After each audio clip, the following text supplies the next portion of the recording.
Hello बच्चों, very good afternoon. कैसे हो आप सब लोग? जैसे कि आप लोगों को याद होगा, सबसे पहले लेक्चर में हम लोग ने दिस ईयर एक इंग्लिश का पेपर पैटर्न पढ़ा था। Afterwards we have started our novel section. और जैसे कि आप सब लोगों को ऑलरेडी पता है कि हमारे चैनल पे हमारे एप्रिसिएशन के पोएम के वीडियो ऑलरेडी अवेलेबल है। हमारा जो इंपॉर्टेंट राइटिंग स्किल है फॉर 16 मार्क्स वो भी आप लोगों के पास ऑलरेडी अवेलेबल है हमारे यूट्यूब चैनल पर। सो आज हम लोग हमारा, जैसे कि हमने 4.1 नॉवेल खत्म कर लिया था, history of novel, and 4.2 to sir with love. So today we are going to start our 4.3। और जैसे आप लोगों को पता है कि नॉवेल सेक्शन जो है that is completely for 16 marks, जिसमें से 8 marks we have already covered. So today I am going to take this around the world in 80 days 4.3 and मैं इतनी आप लोगों को डैम गारंटी देती हूँ कि जब आप लोग ये लेक्चर अटेंड करोगे, आज का ये जो वीडियो सेशन में एंड तक बने रहोगे, तो आप लोगों की इस नॉवल के भी 4 मार्क्स कंप्लीट हो जाएंगे। आप लोगों को बोर्ड के टाइम पे भी बुक खोल के रीड करने की जरूरत नहीं है।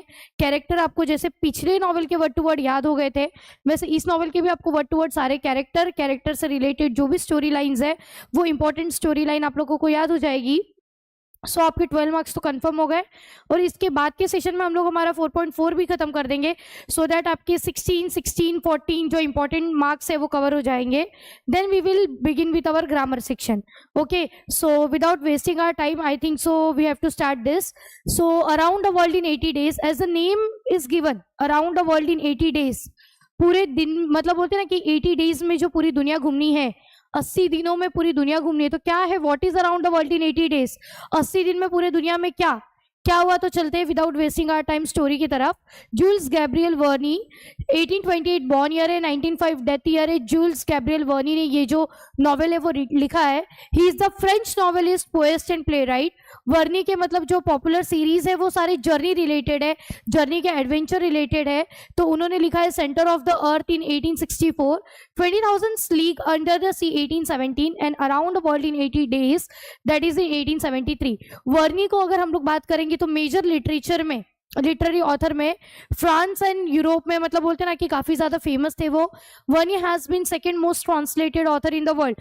तो second most translated author in the world की बात करें तो वो हमारे जूल्स गैब्रियल वर्नी है। बट इनसे आप लोगों को कुछ भी लेना देना नहीं है।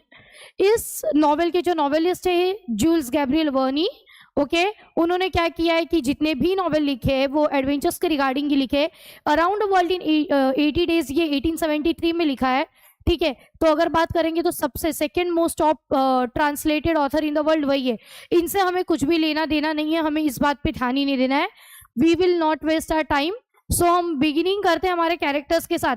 कैरेक्टर्स बहुत ज्यादा इंपॉर्टेंट है, और जैसे आप लोगों को हिस्ट्री ऑफ नॉवेल में मैंने बता दिया था कि कैरेक्टर में एक होता है हीरो, एक होता है विलन, एक होता है प्रोटैगोनिस्ट और एक होता है another one is an antagonist. तो बेटा यहाँ पे भी इस स्टोरी में तो हीरोइन भी है हमारे पास, ठीक है। तो ये स्टोरी में आप लोगों को हीरोइन भी देखने मिलेगी। तो जो हमारे हीरो है उनका नाम है Phileas Fogg. Okay, Phileas Fogg is our hero. Passepartout जो था, पासापाटू यहाँ पे हमारे हीरो का एक असिस्टेंट है। इमेजिन कर लो, एक हीरो, हीरो का असिस्टेंट पासापाटू।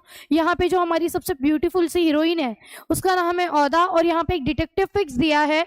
तो कहीं ना कहीं पे स्टोरी में काफी बड़ा सा सस्पेंस है जो मैं अभी रिवील नहीं करने वाली हूँ। उसके बाद जो माइनर कैरेक्टर है, याद रखिएगा, there are 4 main major character. Phileas Fogg is the hero of our novel. Then afterwards Passepartout, spelling Passepartout के एकदम अच्छे से बाहर कर लीजिए, PASSEPARTOUT। वो जो स्पेलिंग है दैट इज पासापाटू। लेकिन बच्चे उसकी कुछ अलग ही स्पेलिंग लिख के आते हैं, इंग्लिश के पेपर में स्पेलिंग ही रॉन्ग लिखोगे तो कैसे चलेगा, राइट। तो Phileas Fogg is our hero. Passepartout की अगर मैं बात करूंगी, सो पासापाटू इज अवर, बेसिकली मैं बात करूं यहाँ पे हीरो का असिस्टेंट है। औदा की अगर मैं बात करूंगी, औदा हमारी कौन है, हीरोइन और डिटेक्टिव फिक्स की यहाँ पे बात की गई है। सो यहाँ पे कुछ माइनर कैरेक्टर है, हमें याद तो मेजर कैरेक्टर रखने हैं बट यहाँ पे कुछ माइनर कैरेक्टर दिए। Sir Francis Cromarty, John Bunsby, the reform Club members, ये इंपॉर्टेंट है, रिफॉर्म क्लब्स के 4 मेंबर्स की चर्चा यहाँ पे की गई है। The Parsi guide, colonel Stamp Proctor, mister Camerfield, mister Mandiboy, elder William Hitch, Mudge and captain Speedy. Not important, हमें सिर्फ मेजर कैरेक्टर पे ध्यान देना है। हमारी जो story around the world in 40 days, there are four main characters, there are four main major character. One is our hero, which is Phileas Fogg. Another one is the Passepartout, which is the assistant of our hero Phileas Fogg.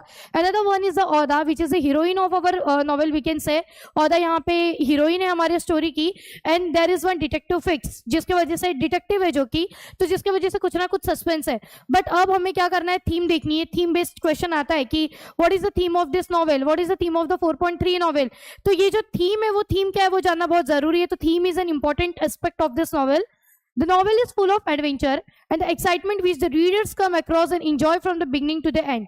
Phileas Fogg, the major character in the novel, accepts the challenge to go around the world in 80 days, and in accomplishing this feat, he goes through the various lands and meets with diverse adventures.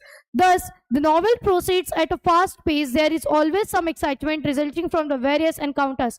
The beauty of the novel is that the writer takes the readers through a journey of many hair-raising incidents and exciting adventures, thrilling yet beautiful places around the world. तो ये जो novel है बेटा, बात करते हैं novel की. अगर आप लोग बुक पेन पेंसिल जो भी लेके बैठे रहोगे, ओके, तो एक मिनट, सॉरी, अगर आप लोग कुछ भी चीजें लेकर बैठे हुए हो तो आप लोग ये सारी चीजें हाईलाइट करते हुए चलना कि ये जो नॉवेल है थीम में आपको पता होना चाहिए ये पूरा एडवेंचरस नॉवेल है. इस नॉवेल में आप लोगों को काफी ज्यादा एडवेंचर एक्साइटमेंट देखने को मिलेगी. जब रीडर रीड करेगा तो बिगनिंग से लेके एंड तक you will find lot of things over there. तो यहाँ का जो मेजर कैरेक्टर है, यहाँ पे मेजर कैरेक्टर मतलब हमारा हीरो है फिलियस फॉग.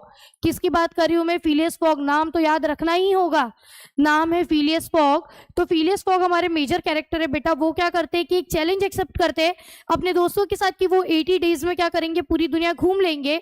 और उसी चैलेंज को कंप्लीट करने के लिए एंड अकम्प्लिशिंग दिस फीट, तो इस गोल को हासिल करने के लिए बेटा वो अलग अलग जगहों पे जाते हैं, बहुत सारे अलग अलग एडवेंचर्स वो करते हैं. तो जब आप नॉवेल देखोगे तो यहाँ पे आपको हर जगह पे उनको कुछ ना कुछ प्रॉब्लम फेस करनी पड़ती है. तो बहुत ज्यादा एक्साइटमेंट आपको देखने को मिलेगा, बहुत सारे अलग अलग एनकाउंटर्स, बहुत सारे अलग अलग इंसिडेंट्स देखने मिलेगा.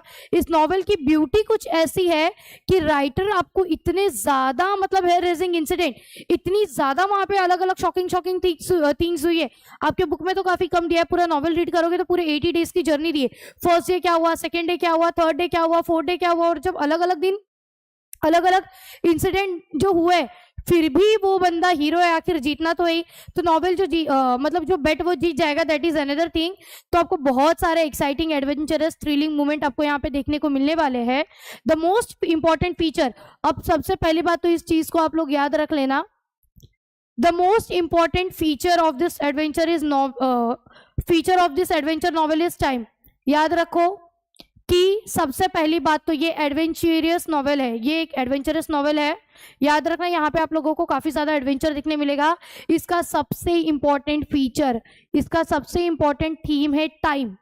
बिकॉज टाइम की डेडलाइन थी, 80 डेज में वर्ल्ड घूमना था और इतने सारे प्रॉब्लम्स आ रहे थे. It illustrates repeatedly that the time is fickle and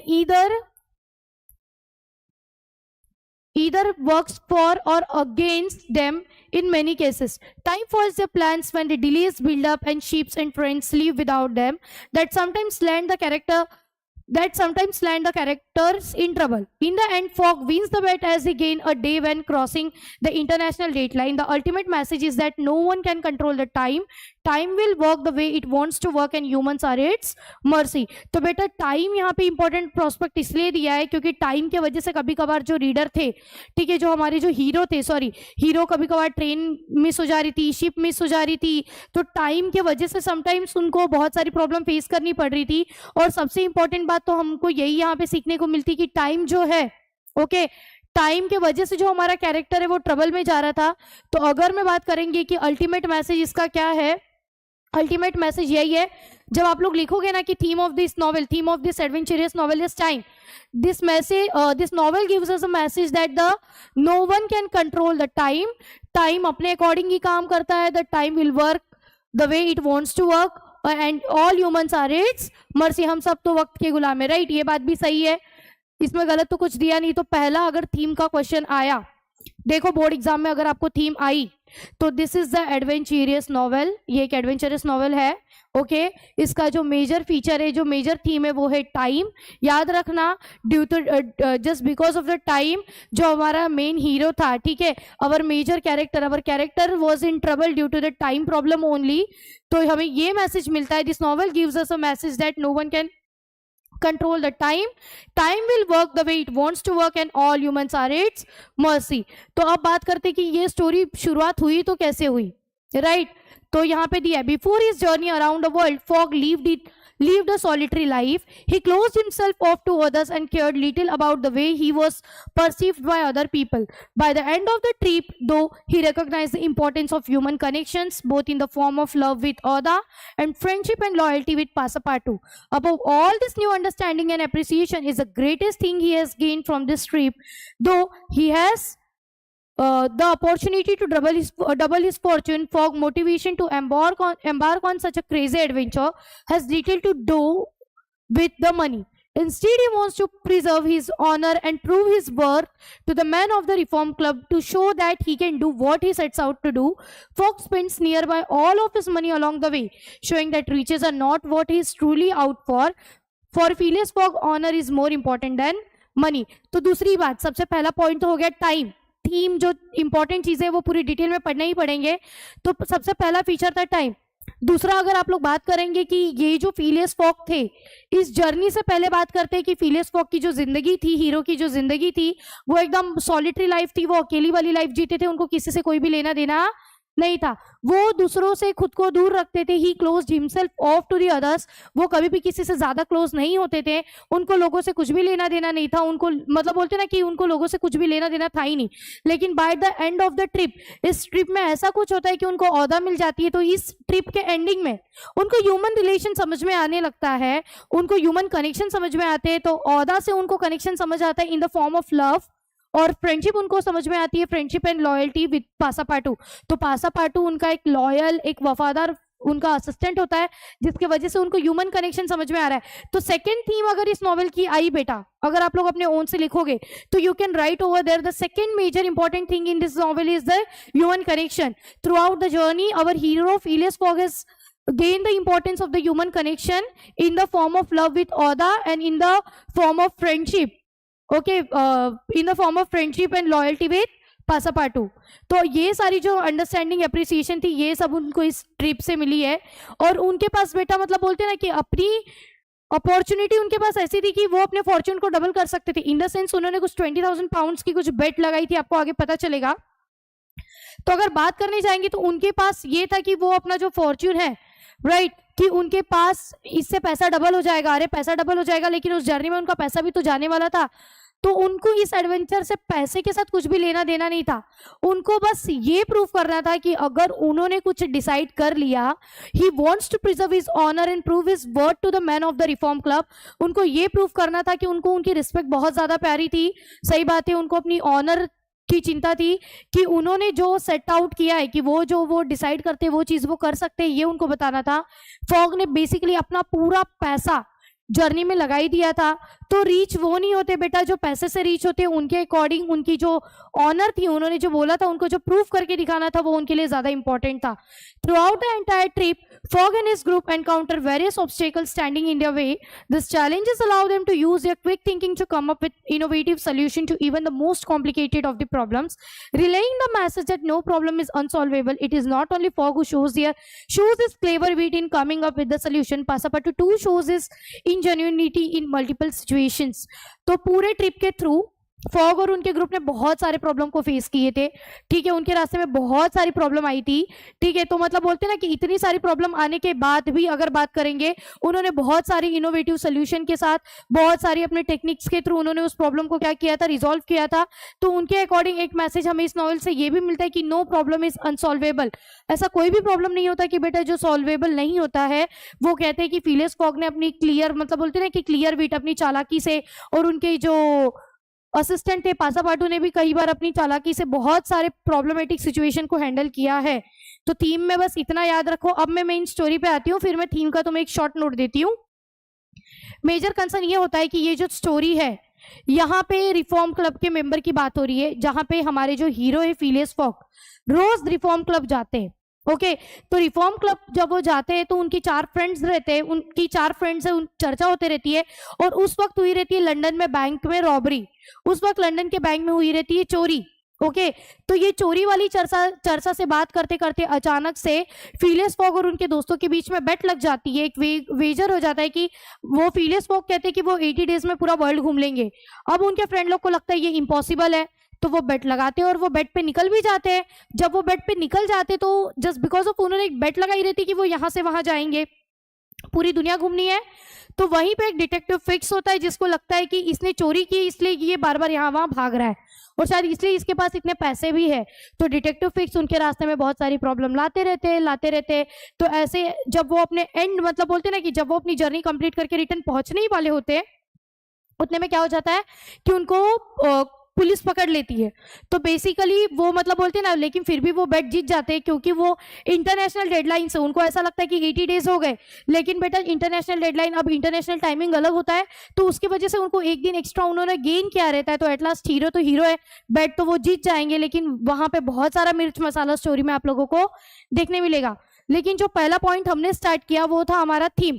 अगर आपको थीम बेस्ड क्वेश्चन आया, 4 तो कैरेक्टर है, आप लोगों को पता चल गया, there are 4 main major character. बार बार इसीलिए रिपीट कर रही हूँ क्योंकि theme based character based question आते हैं, इसलिए मैं बार बार रिपीट कर रही हूँ। तो अगर मैं पहले बात करूंगी कैरेक्टर की, तो there are 4 main characters as I have told you already कि first one is the Phileas Fogg which is the hero of our novel, another one is the Passepartout and Passepartout is the assistant of Phileas Fogg we can say, third one is the Aouda which is the heroine we can say, and another one is the detective Fix जो कि यहाँ पे detective है। अब बात करते हैं theme की, तो हमारी ये जो स्टोरी है, पहली बात तो हमारा ये एडवेंचरस नॉवेल है क्योंकि यहाँ पे बेट लगी हुई थी। फिर अगर मैं इस एडवेंचरस नॉवेल की बात करूँ तो पहला जो हमारा थीम है दैट इज द टाइम, कि टाइम किसी का वेट नहीं करता, right, we all are the mercy of time. Second अगर बात करेंगे human connections throughout this journey, हमारे जो फिलियस फॉग थे उन्होंने ह्यूमन कनेक्शन को समझा with Aouda in the form of love and with Passepartout in the form of friendship, we can say friendship and loyalty जो भी है। उसके बाद थर्ड थिंग उनको ये समझ में आई थी यहाँ पे कि ऑनर जरूरी नहीं होता कि पैसा ही सब कुछ है, अपने वर्ड्स को मतलब जो चीजें सेट आउट की हो कुछ करने के लिए वो कंप्लीट करना ही सबसे इंपॉर्टेंट होता है। Honour is an important thing in for all human being we can say. And fourth thing is that कि नो प्रॉब्लम इज अनसॉल्वेबल। अगर 2 मार्क्स का क्वेश्चन आ रहा है, ये 4 पॉइंट्स को आप लोग डिफाइन करके ओन से कुछ भी लिखोगे ना, आपको आपके मार्क्स मिलेंगे। For this I don't think so कि आप लोगों को वो इतने बड़े बड़े डाइजेस्ट के जो आंसर्स है उनको रीड करने की जरूरत है। अब उसके बाद बात करते हैं प्लॉट की, कि प्लॉट में दिया क्या है। Around the world in 80 days की जो शुरुआत हुई थी, ठीक है, इसकी शुरुआत जैसे मैंने अभी आप लोगों को प्लॉट का एक शॉर्ट स्टोरी बताई दिया कि around the world in 80 days की जो शुरुआत हुई थी वो रिफॉर्म क्लब इंग्लैंड की बात हो रही है, जहां पे फिलियस फॉग और उनके रिफॉर्म क्लब के 4 मेंबर है, Thomas Flanagan, Samuel Fallentin and John Sullivan. बेटा वो एक फायर प्लेस के बाजू में बैठे और they are reading newspaper over there. फिर उनको वहीं से लंदन के रॉबरी वाली बात पता चलती है। फॉग एक बहुत ही प्रिसाइज मैन है, एक बहुत ही रेगुलरली मर रहा उसकी जिंदगी जीने वाला पर्सन, जो हर शाम रिफॉर्म क्लब बिना भूले जाता है। अब रिफॉर्म क्लब में फॉग, फ्लैगनन, फेलेंटिन एंड सुलिवन बेटा एक रिसेंट बैंक रॉबरी के बारे में डिस्कशन कर रहे हैं, और ये जो कॉन्वर्सेशन था धीरे धीरे वीडियो में कन्वर्ट हो गया, दैट मीन्स एक बेट में कन्वर्ट हो गया, और ये जो कन्वर्सेशन थी इससे एक बेट लग गई। फॉग बहुत ही श्योर था कि वो पूरा जो वर्ल्ड है, ही can travel the world in 80 days, while Sullivan जो उसका फ्रेंड था, he does not believe it, उसको तो बिलीव ही नहीं हो रहा था कि इट कैन बी डन, ये हो सकता है, राइट। तो सुलिवन, फ्लैगनन एंड फेलेंटिन ने मिलकर सोचा कि फॉग जो भी बोल रहा है ना, whatever Fogg is speaking कि he can travel the world in 80 days, ये अनएक्सपेक्टेड है, ठीक है। तो इसीलिए उन लोगों ने उससे 20,000 पाउंड्स की जो बेट थी वो लगा ली थी। ये बिगिनिंग है आपके प्लॉट का, and from then on we see कि कैसे फॉग वर्ल्ड में मतलब बोलते हैं ना कि पूरा वर्ल्ड घूमेगा, ठीक है। तो हमें बहुत सारे अमेजिंग एडवेंचर्स देखने को मिलेंगे विथ हिज कंपेनियंस, उसने क्या क्या प्रॉब्लम फेस की उसके साथीदारों के साथ। जो मेन प्लॉट है वो है आपका ट्रैवल, फॉग की ट्रैवलिंग, ठीक है। और दूसरी जो बाकी के अगर सबप्लॉट्स की बात करोगे तो मेन तो ट्रैवलिंग ही थीम है। फिर फिक्स डिटेक्टिव क्या करता है बेटा, उनको फॉलो करता है, फॉग को ऑल ओवर। वो उसको ये बिलीव होता है कि फॉग ही बैंक रॉबर है, उसने ही चोरी की है, और इतनी ज्यादा चोरी करने के बाद वो यहाँ से क्या कर रहा है, भाग रहा है। तो इसीलिए वो उसको पकड़ने के लिए he puts obstacle in fogs path just so that he can arrest him. तो वो फॉग के रास्ते में बहुत सारे ऑब्स्टेकल लाते हैं कि ये बेचारे को एक तो 80 डेज में दुनिया घूमनी है, और ये उसके घूमने के बीच में क्या कर रहा है, अलग अलग प्रॉब्लम्स लेके आ रहा है। The suspicion that fog might be a clever gentleman robber is the sub theme of the book and the author makes the reader also suspicious. तो बेटा सब थीम यही है कि सबको लगता है फॉग ही शायद चोर है ऐसा, और मतलब बोलते हैं ना कि वही रियल चोर है ऐसा लोगों को लगता है। तो यहाँ पे आपको बहुत सारा सस्पेंस देखने को मिलने वाला है। पासा पाटू भी कभी कभार वंडर हो जाता है कि कहीं मेरा मास्टर ही तो चोर नहीं है, उसको भी मतलब बोलते हैं ना, उसका भी ट्रस्ट अपने मास्टर पे थोड़ा बहुत हिलते हुए आपको यहाँ पे दिखने मिलेगा। The plot moves ahead with Fogg striving through various obstacle to reach London in time. तो आप देखोगे कि फॉग कैसे बहुत सारे प्रॉब्लम को फेस करके लंदन में पहुंच जाते हैं। तो वो ब्रिंडसी, यूज बॉम्बे जो अभी मुंबई है, कलकत्ता जो कि अभी कोलकाता है, Hong Kong, Yokohama, San Francisco, New York, और फाइनली लिवरपूल वो पहुंचता है। और जब वो बेचारा लिवरपूल पहुंचता है, वहीं से मतलब बोलते हैं ना कि ये उसका लास्ट डेस्टिनेशन था।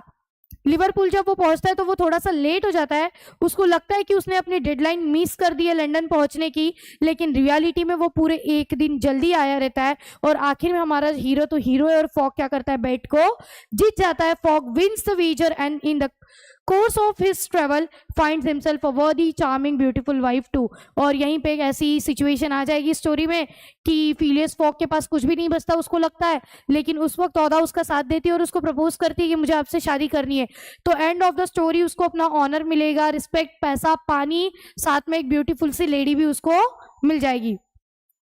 Now as we all know synopsis is nothing but the हमारे जो चैप्टर्स दिए उस चैप्टर में क्या है। अब आप लोग देखोगे कि आप लोगों को भर भर के चैप्टर ही है लास्ट नॉवेल से। This novel is very lengthy, but and तक बने रहोगे तो आई एम श्योर कि आप लोगों को ये पूरा हो ही जाएगा। Yes, synopsis of the extract. As soon as Fogg, Oda and Passepartout arrive in Liverpool, तो बेटा जैसे ही फॉग, ओदा, पासापाटू इतनी पूरी दुनिया घूम के जब लिवरपूल में आते हैं तो फिक्स क्या करता है, फॉग को अरेस्ट कर लेता है। फिक्स क्या करता है, फॉग को अरेस्ट कर लेता है। और अब तो भाई फिलियस फॉग जेल में चला गया। कुछ घंटों बाद ये पता चलता है कि इस चोरी के लिए तो कोई दूसरा पर्सन ही रिस्पॉन्सिबल था। Fix learns that another man was responsible for the bank robbery, और तभी फॉग को वो क्या कर देते, वहां से छोड़ देते। फिर वो लंदन में लेट आता है, सब डिसअपॉइंट हो जाते हैं। Phileas and his company are now broke, मतलब कि फिलियस फॉग और उसके जो पासापाटू और ओदा थे वो पूरी तरीके से टूट चुके हैं। डेडलाइन ऑलरेडी पास्ट हो चुकी है, the deadline for the bet has passed. और अब उनके पास घर जाके दुख मनाने के अलावा there is nothing to do but go home and pout. अब उनके पास घर जाके दुख मनाने के अलावा और कोई भी ऑप्शन नहीं है। Phileas locks himself in his room and for the first time allow himself to be seriously depressed. तो फिलियस फॉग खुद को रूम में लॉक कर लेता है, और पहली बार, अब सोचो ना भाई, इतना बड़ा लॉस हुआ है भाई, जब तुम पूरा दुनिया घूम के एक लास्ट एज पे सोचो तुम सब कुछ करके अगर हार जाओगे तो कैसा फील होगा।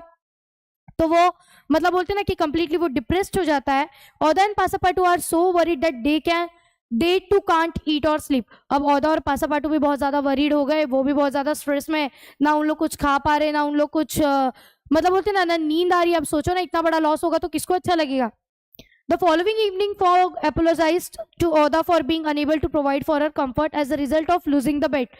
अब उस शाम जब सब कुछ हार के वो लोग आ गए रहते हैं, तो उसके नेक्स्ट डे जो फिलियस फॉग होते हैं ओदा से माफी मांगते हैं कि मैं तुम्हें यहाँ पे लेकर तो आ गया हूँ, लेकिन मैं तुमको कंफर्ट नहीं दे सकता हूँ, अब मेरे पास कुछ भी नहीं है।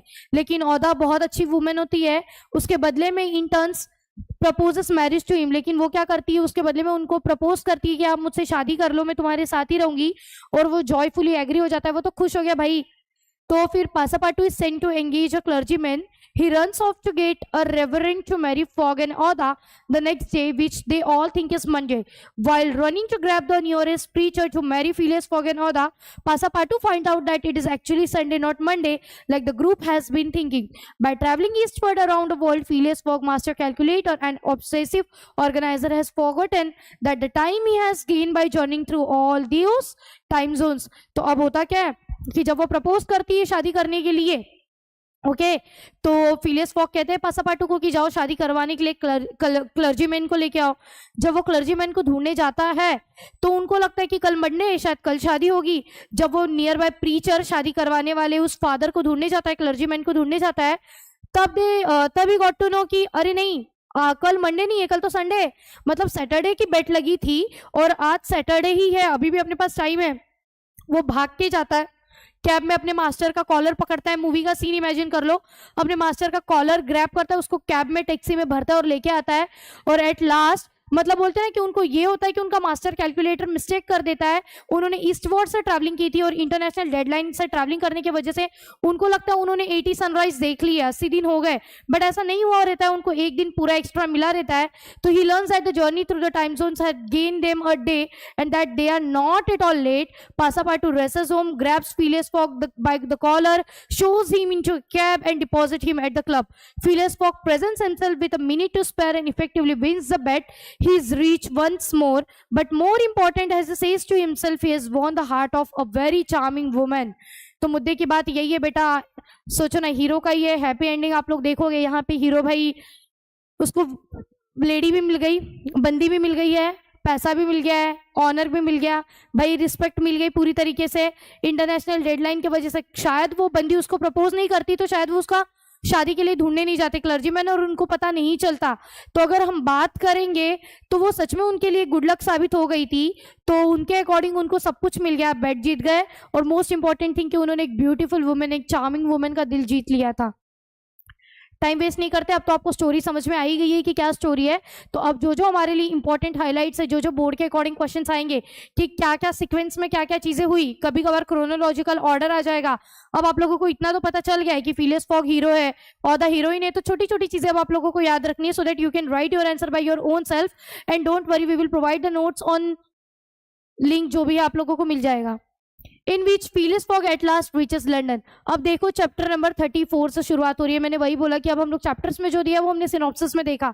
सो now there are many chapters, अब देखो हमने फटाफट वाइंड अप करना है। तो Phileas Fogg at last London पहुंच जाता है। Phileas Fogg was in prison, वो जेल में था। He had been shut up in the custom house and he was to be transferred to London the next day. अब वो बेटा jail में था। अब एक होता है ना कि चोर जिस इलाके का होता है उसको वहीं पे भेज दिया जाता है, तो उसको नेक्स्ट डे वो लोग कहाँ भेजने वाले थे, लंदन भेजने वाले थे, लंदन के कस्टम हाउस में। पासापाटू ने जब ये बात देखी कि उनके मास्टर अरेस्ट हुए हैं, he would have fallen upon fix had he not been held back by some policeman। तो मतलब बोलते ना कि तूने ऐसे कैसे मेरे मास्टर को पकड़वाया, मैटर होने लगता है तो वो जाता है मस्त फिक्स को पकड़ने के लिए कि तूने कैसे उनको अरेस्ट करवाया ऐसा। Aouda was thunderstruck at the sadness of an event. अब औदा को तो लग गया है भाई सदमा, जो अचानक से घटना हो जाती है उस घटना से उसको लग गया है सदमा, that is only the thunderstruck, और वो समझ ही नहीं पा रही है। Passepartout explained to her how it was that the honest and courageous Fogg was arrested as a robber। अब औदा को तो कुछ पता ही नहीं, तो Passepartout एक्सप्लेन कर रहा है कि कैसे, मतलब बोलते ना कि एक एक्सप्लेन कर रहा है कि कैसे एक ऑनेस्ट और करेजियस फिलियस फॉग को अरेस्ट कर लिया गया है चोर समझ के। The young women's heart revolted against too heinous a charge. अब बेचारी का दिल एकदम कमजोर हुआ जा रहा है। हैनियस का मीनिंग ही होता है कमजोर, मतलब बोलते ना कि एकदम वीक पड़ना ऐसा। And when she saw that she could attempt to do nothing to save her protector, she wept bitterly। और जब उसको ये पता चलता है ना कि वो अपने प्रोटेक्टर को बचाने के लिए कुछ भी नहीं कर पा रही है, ठीक है, तो वो बहुत ज्यादा गम में रोने लगती है। she wept bitterly, वो रोने लग जाती है। As for Fix, he had arrested Mr. Fogg because it was his duty whether Mr. Fogg was guilty or not।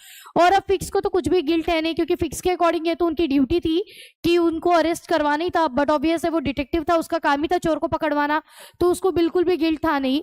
The thought then struck Passepartout that he was the cause of this new misfortune. Had he not concealed Fix errant from his masters, when Fix revealed his true character and purpose, why had he not told Mr. Fogg? If later had been warned, he would no doubt have given Fix proof of his innocence and satisfied him of his mistake. At least Fix would not live continued his journey at the expense and on the heels of his master, only to arrest him the moment he set foot on English soil। Passepartout wept till was blind and felt like blowing out of his brain। जो भी है कहानी में twist, जब उसके master arrest हो जाते ना, औदा को तो समझ में ही नहीं आता क्या चल रहा है। कहीं ना कहीं पे पासापाटू बताता है कि कैसे फिलियस फॉग जैसे ऑनेस्ट पर्सन को, एक अच्छे पर्सन को एज अ रॉबर अरेस्ट कर लिया गया है, और फिक्स वाज द डिटेक्टिव, तो उसको बिल्कुल भी गिल्ट नहीं रहता है कि अरे मैंने अरेस्ट किया जो भी है। जब ये घटना होती है तो पासापाटू एक लॉयल वफादार असिस्टेंट है। पासापाटू खुद को कर्ज करता है। पासापाटू बोलता है कि ये शायद मेरे वजह से हो रहा है। जब मुझे पता था कि फिक्स एक डिटेक्टिव है तो क्यों मैंने मेरे मास्टर को नहीं बताया। उसका यही कहना है कि क्यों उसने, मतलब वो बोलते हैं ना कि वो खुद को ही कर्ज कर रहा है। वो सोचता है कि ये जो मिसफॉर्च्यून, ये जो दुर्भाग्य आया है वो इसके वजह से, क्यों उसने अपने मास्टर को इसके बारे में, ये जो प्लान था वो नहीं बताया। शायद वो फिक्स का ट्रू कैरेक्टर अपने मास्टर को बता देता फिलियस फॉग को, तो कहीं ना कहीं पे फिलियस फॉग खुद के इनोसेंस होने का सबूत अब तक तो डिटेक्टिव फिक्स को दे चुके होते। और डिटेक्टिव फिक्स को भी इतनी पूरी जर्नी, कहीं ना कहीं डिटेक्टिव फिक्स ने भी तो इतना जर्नी उनकी पाठलाग करते करते, उनका पीछा करते करते उन्होंने भी तो इतना पैसा वेस्ट किया था। तो शायद ये मिस्टेक नहीं होती और इतना, मतलब बोलते ना कि उसके भी एक्सपेंसेस नहीं होते, वो बेचारा अपनी जर्नी कंप्लीट नहीं करता। तो इस वक्त बेचारा दुख में उस इंग्लिश सॉइल पे गिर के, मतलब बोलते हैं ना मूवी का सीन, गिर के रोने लगते हैं, तो वैसे वो बेचारा गिर के रो रहा है जब तक उसकी आंखों से कुछ दिख नहीं रहा है। इतने मोटे मोटे आंसू उसको गिर रहे हैं and felt like blowing his brain out. अब उसको कुछ भी समझ नहीं आ रहा है। Oda and he had remained despite the cold under the portico of the custom house. Neither wished to leave the place. Both were anxious to see Mr. Fogg again. अब ओदा बिचारी, मतलब बोलते नहीं है कि अब उस ठंडी के माहौल में पोर्टिको मतलब कि कोर्टयार्ड होता है, वरांडा होता है, तो वो लोग वहीं पे, मतलब बोलते हैं ना कि ओदा उस कस्टम हाउस के बाहर ही वहीं पे पड़ी हुई है, वो भी वहीं पे पड़ा हुआ है पासापाटू। उनका बिल्कुल भी मन नहीं है कि फिलियस फॉग को वहां से छोड़ के जाए। अब उनके अंदर एक ही होप है कि उन लोग रिटर्न फिलियस फॉग को देखना चाहते। The gentleman was really ruined and debt at the moment when he was about to attain his end. This arrest was fatal. Having arrived at Liverpool at 20 minutes before 12 on 21st December, he had till a quarter before 9 that evening to reach the Reform Club. That is 9 hours and quarter. The journey from Liverpool to London was 6 hours. अब सोचो ना, वो जो gentleman है, इन्होंने एकदम सही बात बोला ना, तुम लास्ट मोमेंट पे आके अगर तुम्हारे साथ कुछ हो जाए तो ये कंप्लीटली रॉन्ग है। तो वो जेंटलमैन भी पूरी तरीके से रुइंड हो गया होगा क्योंकि वो अपने एक लास्ट स्टेज पे आ गया था। लिवरपूल से बस वो लंदन एक मतलब बोलते हैं ना कि बस 6 घंटे का रास्ता था, एक लास्ट 6 घंटे की जर्नी थी और अभी भी उसके हाथ में 9 घंटे थे। उसको जो अरेस्ट कर लिया गया लास्ट मोमेंट पे, ये फैटल था, ये हानिकारक था, राइट। वो लिवरपूल में पहुंचे थे 20 minutes before 12 on 21st of December. 21 दिसंबर को 20 मिनट्स बिफोर 12, दैट इज वो 11:40 के अराउंड पहुंचे हैं और उनको पहुंचना है quarter before 9, that is 8:45 PM को, शाम को, राइट, 9 बजने से 15 मिनट पहले। तो अभी भी उनके पास 9 घंटे थे और यहाँ से जो लिवरपूल की से लंदन की जर्नी थी वो बस 6 घंटे की थी।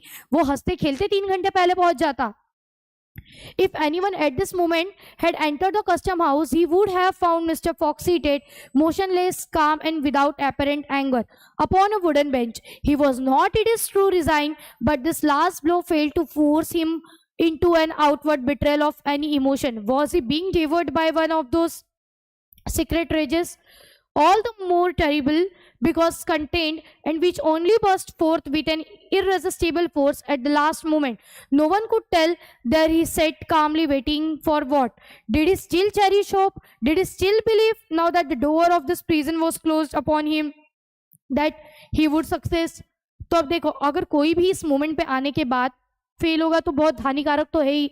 तो अगर कोई भी इस वक्त अगर कस्टम हाउस में आता तो सबको देखने मिलता कि वो भाई मिस्टर फॉग को अरेस्ट कर लिया गया है, ठीक है, लेकिन वो फिर भी वो एक मोशनलेस, कामली, चेहरे पे बिल्कुल गुस्सा नहीं, आराम से मस्त वो उस कस्टम हाउस के उस जेल के वुडन बेंच पे बैठे हुए हैं। ओके, और मतलब बोलते ना कि मतलब बोलते ना कि ट्रूली उनके चेहरे पे कोई भी ऐसा दुख नहीं दिख रहा है। ये जो लास्ट ब्लो उनको, मतलब बोलते ना कि फेल हो गए, उनको जो लास्ट मोमेंट पे जो धोखा मिला है, तो इसके वजह से क्या वो टूट चुके हैं?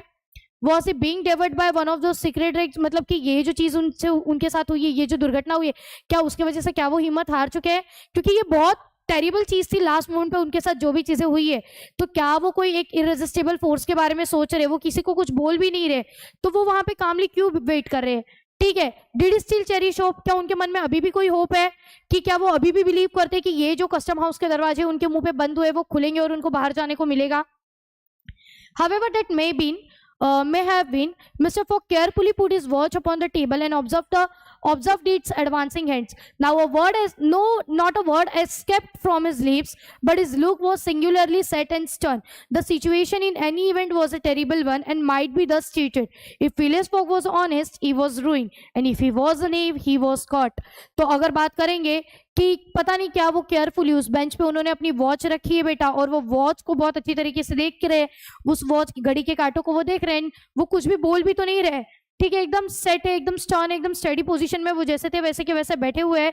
अगर बेटा इस सिचुएशन में वो बंदा कुछ भी नहीं बोल रहा है, तो अगर वो ऑनेस्ट था, ठीक है, अगर उसने नहीं किया है तो वो तो बर्बाद हो रहा है, रूइंड हो जाएगा। और अगर वो नहीं है, अगर वो ही रिस्पॉन्सिबल है तो फिर तो ठीक है, वो उसकी गलती की सजा है, ऐसा उनको लग रहा था। क्या वो वहां से भाग पाएगा? Did he examine to see if there was any practicable outlet from his prison? Did he think escaping from it? Possibly for once he walked slowly around the room, but the door was locked and the window heavily barred with iron rods. He sat down again and drew his journal from his pocket on the line where these words were written: 21st December, Saturday, Liverpool. He added 80th day, 11:40 a.m. and waited. तो क्या वो वहां से भागने की कोशिश करेंगे? वो क्या सोच रहे हैं कि अभी भी यहाँ से भागने का कोई रास्ता है? क्योंकि वो वहां से उठते बस एक ही बार चलते हैं, भागने का रास्ता भी तो नहीं ढूंढ रहे। देखते हैं कि दरवाजे जो है वो लॉक थे और जो विंडोज है वो भी आयरन रॉड्स की है, जेल की विंडोज आयरन रॉड की ही होती है, राइट। फिर बेटा वो क्या करते हैं, अपने पॉकेट में से एक डायरी, एक जर्नल निकालते हैं, उसके ऊपर लिखते हैं 21 December, Saturday, Liverpool and waiting. Add करते कि 80 डे, आज 80वां दिन है, 11:40 and I am waited. The custom house clock struck once. Mister Fogg observe that his watch 2 hours too fast. अब कस्टम हाउस के घड़ी एक बार, कस्टम हाउस का क्लॉक एक बार स्ट्रक होता है और वो देखती कि अरे नहीं, मेरी घड़ी 2 hours फास्ट है, मतलब कि 2 घंटे अभी भी उनके पास टाइम है। 2 hours, admitting that he was at this moment taking an express train, he could reach London and the Reform Club by 9:15 p.m. His forehead slightly wrinkled. अब एक अलग सी चमक उनके माथे पर आ जाती है, अरे शिट, मेरी घड़ी 2 घंटे आगे, अगर मतलब मैं अभी भी निकलता हूं तो मैं क्या करूंगा, लंदन एकदम आराम से रिफॉर्म क्लब पहुंच जाऊंगा 9:15. At 33 minutes past 2, he heard a singular noise outside, then a hasty opening of doors. Passepartout's voice was audible, and immediately after that of Fake's, Phileas Fogg eye brightened for an instant. The door swung open and he saw Passepartout, Oda and Fix, who hurried towards him. अब होता क्या है कि 33 minute पास 2, 2:33 पे एक single C आवाज आती है बाहर से, और वो कुछ आवाज रहती है दरवाजों की खुलने की, और उनको पासापाटू की, औदा की और डिटेक्टिव फिक्स की आवाज आती। तो अब उनके आंखें चमक उठी कि अरे काश में शायद मैं बाहर निकल रहा हूँ, शायद मेरे पास अभी भी होप है। तो दरवाजे खुलते हैं और वो देखते हैं कि पासापाटू, औदा और फिक्स उनकी तरफ काफी घाई में आ रहे हैं। तो Fix was out of breath and his hair was in disorder. He could not speak, sir, he stammered, sir forgive me, most unfortunate resemblance, robber arrested 3 days ago, you are free.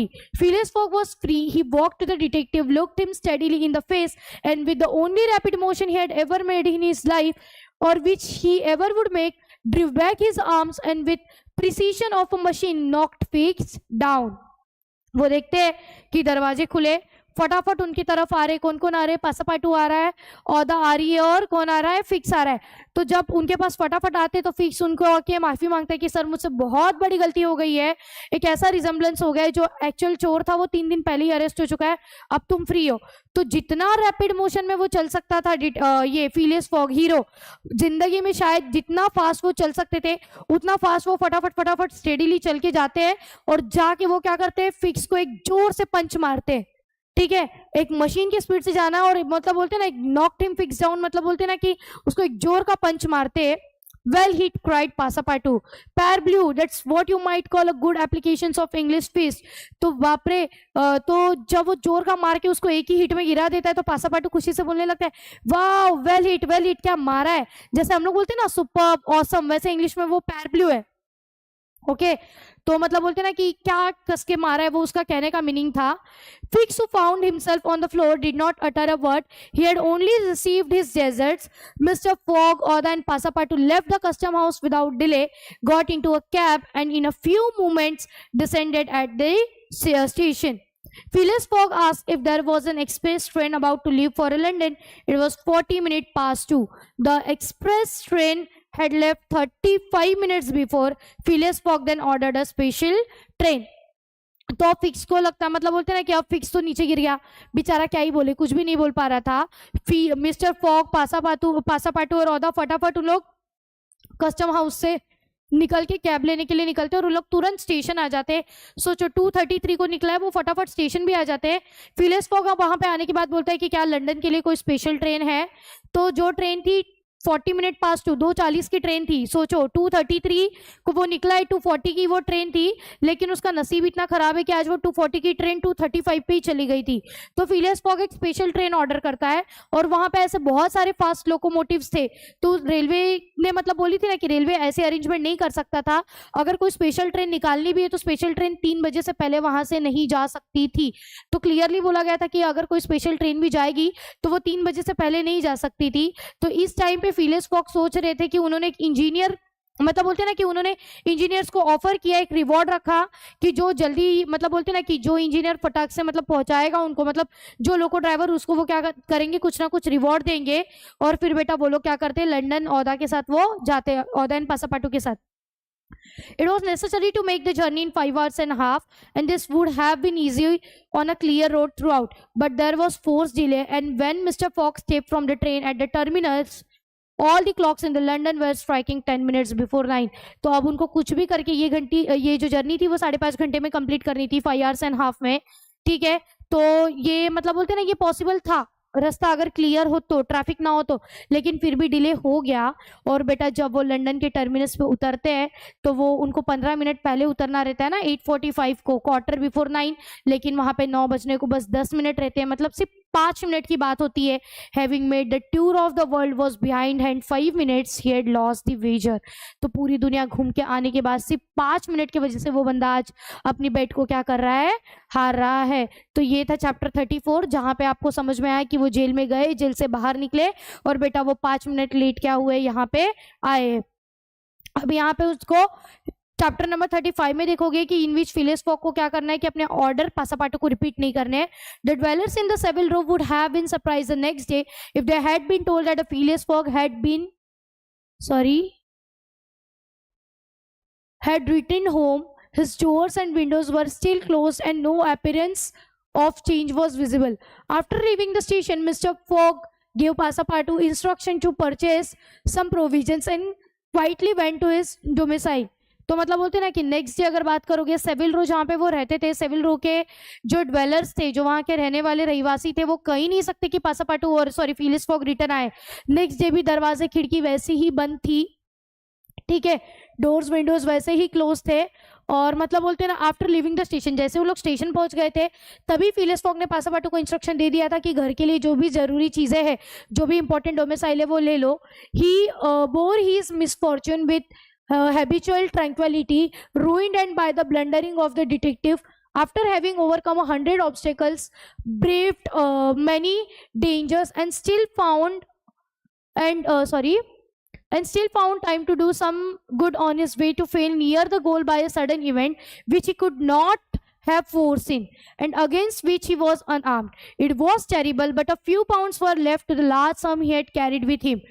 There only remained of his fortune the 20,000 pounds deposited at Barings, and this amount he owed to his friends of Reform Club. So great had been the expense of his tour that even he had won, it would not have enriched him, and it is probable that he had not sought to enrich himself, being a man who rather led wages for honor's sake than for the sake proposed, but this wager totally ruined him. तो मतलब बोलते ना कि वो already बोल दिया रहता है कि पासापाटू को कि जो भी घर के लिए जरूरी चीजें वो ले लो। अब ये जो दुर्भाग्य था कि ये जो अचानक से दुर्घटना उनके साथ हुई थी, सिर्फ एक डिटेक्टिव फिक्स के ब्लंडर के वजह से पूरा स्पॉइल हो गया था। मतलब इतनी बड़ी जर्नी उन्होंने ट्रैवर्स कर ली थी, इतने हंड्रेड्स ऑफ ऑब्स्टेकल को उन्होंने फेस कर लिया था, इतना सारा डेंजर फेस करके, मतलब बोलते ना कि एक इवेंट की वजह से लास्ट मोमेंट पे फेल हो जाना, जो गलती नहीं की उसके वजह से, तो ये तो भाई उनके लिए एकदम ही टेरिबल था। अब उनके पास पैसे भी कुछ ही पाउंड बचे हुए थे, उसमें से भी वो कहते कि जो 20,000 पाउंड्स थे वो ऑलरेडी उनके रिफॉर्म क्लब के फ्रेंड्स को उनको देना था, क्योंकि वो बेट हार गए थे अकॉर्डिंग टू हिम, और बाकी सारा पैसा उनका जर्नी में चला गया था। तो बेटा अगर वो जीत भी जाते तो वो रिटर्न अमीर नहीं होते। एक ऐसा पर्सन जो कि बेट लगाता है not to enrich himself just for the honour, तो ये जो वेजर थी वो सिर्फ उनके रिस्पेक्ट के लिए थी, लेकिन इस बेट ने तो उनको टोटली बर्बाद कर दिया था। Mr Fogg's course however was fully decided upon. He knew that what remained for him to do. लेकिन मिस्टर कोर्स एक कैलकुलेटिंग पर्सन था कि जो भी चीजें करता था कैलकुलेट करके मिस्टर फॉग करता था, तो उसको पता था कि अब उसके पास जो भी कुछ बचा है उसका क्या करना था। A room in the house in Savile Row was set apart for Aouda. उसने डिसाइड कर लिया था कि उसका जो घर है वो ओदा को दे देगा, ठीक है, जो कि अपने प्रोटेक्टर के दुख में ओवरव्लेम मतलब एकदम ही ज्यादा दुख में डूबी हुई है। From the words which Mr Fogg drop she saw that he was mediating some serious project. वो जब से मिस्टर फॉग ने बोला कि जो करना है घर का सामान विमान ले लो, उसके बाद से उन लोग देखते कि वो किसी सीरियस प्रोजेक्ट में बिजी है। Knowing the English government governed by a fixed idea sometimes resort to desperate expedient of suicide। अब जब किसी इंग्लिश गवर्न के अगर किसी भी इंसान के साथ इतना बड़ा लॉस होगा तो उनके अकॉर्डिंग लोग क्या कर देते हैं, सुसाइड कर लेते हैं। तो पासापाटू इसके वजह से क्या कर रहा था, अपने मास्टर पे कंटिन्यूअस वॉच रख रहा था, केयरफुली वो अपने मास्टर की एक एक हरकतों को ऑब्जर्व कर रहा था। He had found a bill from the gas company. अब बताओ, दुर्घटना इतनी ज्यादा कि जाते वक्त उनकी गैस की जो पाइप थी, मतलब बोलते ना गैस का बर्नर ऑन रह गया था, तो 80 दिन का बिल भी आ गया था। First of all the worthy fellow had gone up to his room and had extinguished the gas burner. तो बेचारा सबसे पहले गया, गैस का बर्नर उसने बंद किया जो कि 80 डेज से जल रहा था, तो इसलिए उनको लेटर बॉक्स में अच्छा खासा गैस कंपनी का बिल भी मिला था। और कहीं ना कहीं पे उसको अपने खर्चे कम कर रहे थे और उसके खर्चे भाई बढ़ते ही जा रहे थे। The night pass Mr Fogg went to bed but did he sleep. रात की वक्त आई, वो बेड पे तो गए लेकिन क्या वो सो गए? ओदा तो एक भी बार अपनी आंखें बंद नहीं कर पाई और पासापाटू एक वफादार फेथफुल डॉग के जैसा अपने मास्टर की हरकतों को डोर से निगरानी रख रहा था। मिस्टर फॉग ने उसको सुबह बुलाया और बोला कि ओदा को ब्रेकफास्ट के लिए, मतलब ओदा को ब्रेकफास्ट दे दो, चाय दे दो और जो भी चॉप किया है कुछ खाने के लिए दे दो। और उसने बोला था कि आज के दिन ओदा से एक्सक्यूज चाहिए उसको कि आज के दिन वो ओदा से ब्रेकफास्ट पे नहीं मिलेगा, डिनर पे नहीं मिलेगा। वो दिन भर कुछ इंपॉर्टेंट चीजें, be absorbed all day by putting his affairs to right. जो जो चीजें गलत हुई है वो दिन भर में चीजें सही करेंगे। और इवनिंग में अगर ओदा की परमिशन हो तो वो शाम को ओदा के साथ कुछ छोटा सा कॉन्वर्सेशन करना चाहेंगे। तो पासापाटू ने अपने मास्टर का मैसेज तो रिसीव कर लिया। अब मास्टर ने जो ऑर्डर दी उसको फॉलो करना ही था, तो वो ओबे कर ही रहा था। तो मतलब बोलते ना कि एक इम्प्रिटेबल की जैसे, मतलब बोलते ना कि एक वफादारी, मतलब बोलते ना कि अपने मास्टर का ख्याल रखना और उनको ओबे करना। तो एक वफादार लॉयल असिस्टेंट की जैसे वो अपने मास्टर की तरफ देख रहा था और उसको ये था कि बार बार उसके मन में ये थॉट आ रहे थे कि मैं मेरे मास्टर को कैसे छोड़ के जाऊं। ऐसा उसका जो दिल था वो कंप्लीटली, मतलब बोलते ना कि इस दुर्घटना से रिमोर्स हो गया था। लाइक बहुत ज्यादा दुख उसको हो रहा था कि अरे मैं इनको कैसे छोड़ के जाऊं, इनको कुछ हो गया तो, मतलब इतना वो अटैच था क्योंकि वो खुद को ही कर्ज कर रहा था। उसको लगता था कि अगर काश उसने बता दिया होता तो ये दुर्घटना होती नहीं, ये सिचुएशन इरिट्रीवेबल होती, ऐसी कोई सिचुएशन, ये डिजास्टर होता ही नहीं। तो वो बोलता है कि अगर उसने मिस्टर फॉग को वॉर्न कर दिया होता ना तो शायद ये चीज होती ही नहीं। तो पासापाटू आखिर खुद को रोक नहीं पाता है और वो अपने मास्टर को बोलता है, माय मास्टर मिस्टर फॉग। वो अपने मास्टर के सामने रोने लगता है और वो बोलता है अपने मास्टर को, why do you not curse मी? आप मुझे क्यों पनिश नहीं करते, तुम मुझे ब्लेम क्यों नहीं करते, ये मेरा फॉल्ट है। तो वो फिलियस फॉग इतना अच्छा है, वो बोलता है मैं किसी को ब्लेम नहीं कर रहा हूँ, I blame no one. Phileas Fogg कहता है कि प्लीज तुम चले जाओ, कामली बोलता है कि प्लीज गो। तो पासापाटू रूम से चला जाता है, ओदा को ढूंढता है और ओदा को मैसेज देता है कि madam I can do nothing myself nothing. वो बोलता है कि I can do nothing myself nothing, I have no influence over my master but you perhaps. वो बोलता है देखो ना प्लीज, मैं तो कुछ नहीं कर सकता, मेरा तो नहीं चलेगा, मेरे मास्टर पे मेरा इन्फ्लुएंस नहीं है बट तुम्हारा तो है। तो ओदा बोलती है मेरा क्या इन्फ्लुएंस है, what influence could I have, replied Aouda, Mr Fogg is influenced by no one. Mr Fogg पे किसी का असर नहीं होता। क्या उन्होंने एक भी बार मैं जो फील कर रही हूँ, मेरा जो ग्रेटिट्यूड है उनके लिए जो ओवरफ्लो हो रहा है, क्या उन्होंने मेरा दिल पढ़ने की कोशिश की? नहीं।